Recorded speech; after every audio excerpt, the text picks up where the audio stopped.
The AI Impact Global Summit has begun in New Delhi, and there are foreign delegates that are coming in from more than 70 countries. And to talk more about what this means, not just for India, but also India-Canada ties, but also the birthplace of the artificial intelligence, that's Ontario. Joining me is Victor Fedeli, who is, of course, the Minister in Ontario for Economic Development, Job Creation and Trade. Thank you very much, Minister, for joining us. Let me begin by asking you about your interest in the AI Summit here in India, and how do you see India's rise, when it comes to artificial intelligence and becoming a hub of the same. India has a huge service industry, but also when it comes to innovation, we're right there. Well, first of all, thank you very much for making the time today to talk to us. You're correct. Ontario, Canada is the birthplace. It's the cradle of AI. Dr. Geoffrey Hinton just won his Nobel Prize last year for the discovery of machine learning. And since that time, Ontario has been at the forefront. And it's our duty. It's our duty to the people of Canada and to the people of the world to make sure that we're piercing forward. And that's why we have a place called the Vector Center in Toronto, yes, which is Dr. Hinton's baby as well. And we're pumping out through Ontario 86,000 STEM graduates every year in Ontario, about 1,100 AI master every year. This year there's 1,700 AI masters enrolled, so it's very important, and we're very proud of India for taking on this role of an AI summit because we think we have so much to share with each other, and we want Ontario to be seen as in the forefront.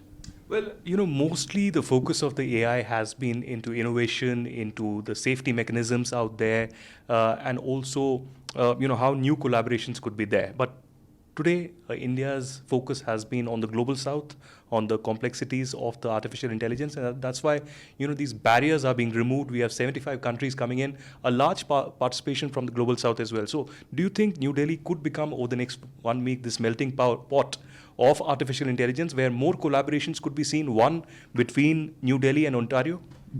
Well, we like to think Ontario will always be the center of AI, but that being aside, look, there's a tremendous amount of AI work being done here, very leading edge work in India.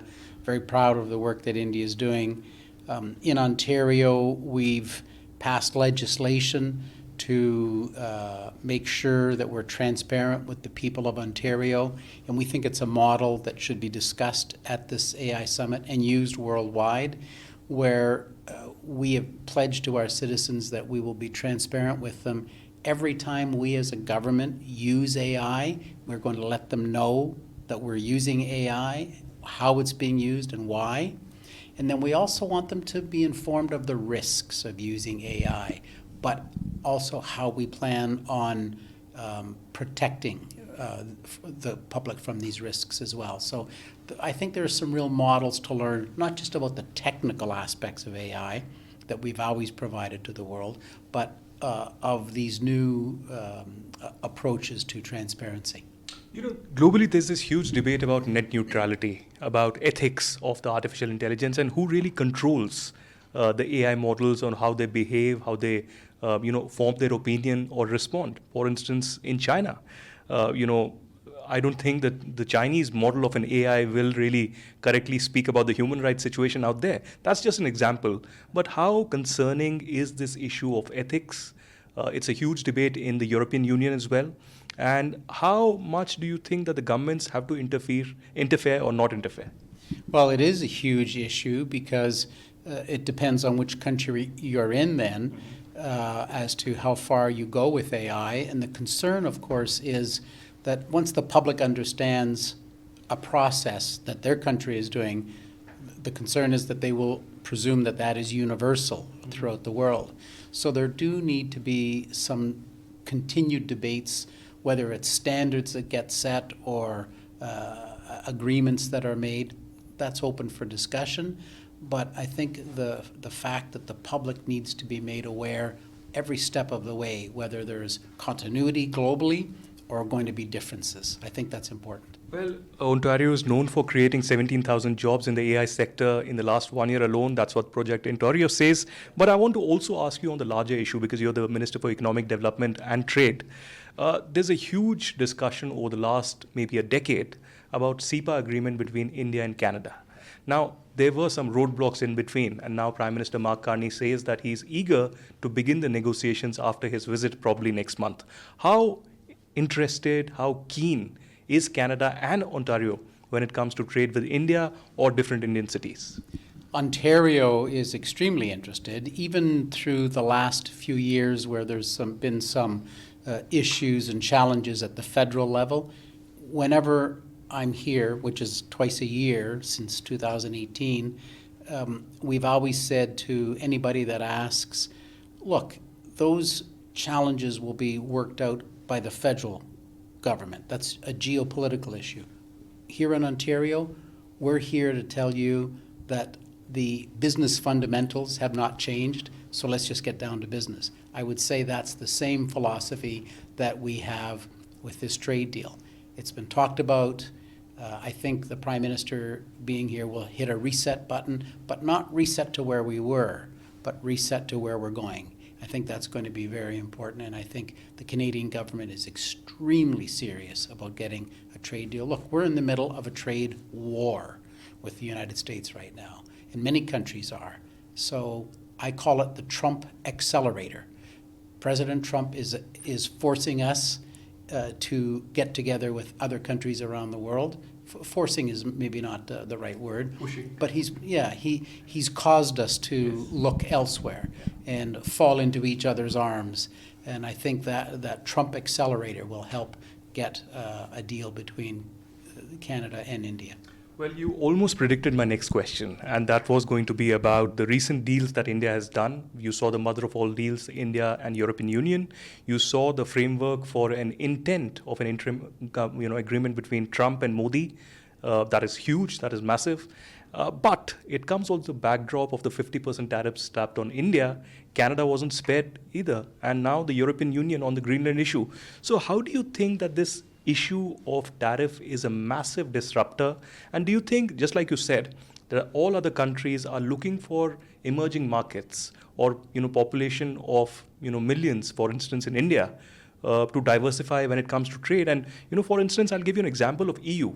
We were in talks with EU for over 2 decades, but the talks materialized just 10 months after Trump slapped tariffs against India. Will that be the case between India and Canada as well?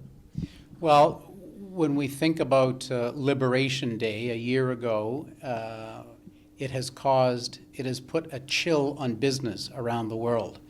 And even when you think you have a deal, things change. Ask South Korea how they feel, thinking they've had a deal, and the fact that it wasn't ratified, the deal is pulled from under their feet. Or Switzerland, 30% tariff, and President Trump didn't like the tone of the leader, and now it's 39%. So this unpredictability has caused a real problem and a real chill around the world. But quite frankly, it's worked out well for Ontario, because as we traveled to 30 missions last year, I was in 20 different countries, and you hear the same thing. And all of this disruption that's going on caused by President Trump, or the wars, China's grip on the supply chain, all these issues, people look across the ocean and they see this place, this beacon of hope in Ontario. And as a result, they know it's a place that is stable, predictable, follows the rule of law, is dependable, and as a result, we were able to garner a tremendous amount of companies that settled in Ontario last year, brought billions of dollars of new investment, and hired tens upon tens of thousands of people. Those actual statistics will be out in about a month or so, but the preliminary numbers are quite astounding. Finally, Minister, there's a huge Indian diaspora out there in Canada, in Ontario as well. And you yourself said that you come here in India at least twice a year.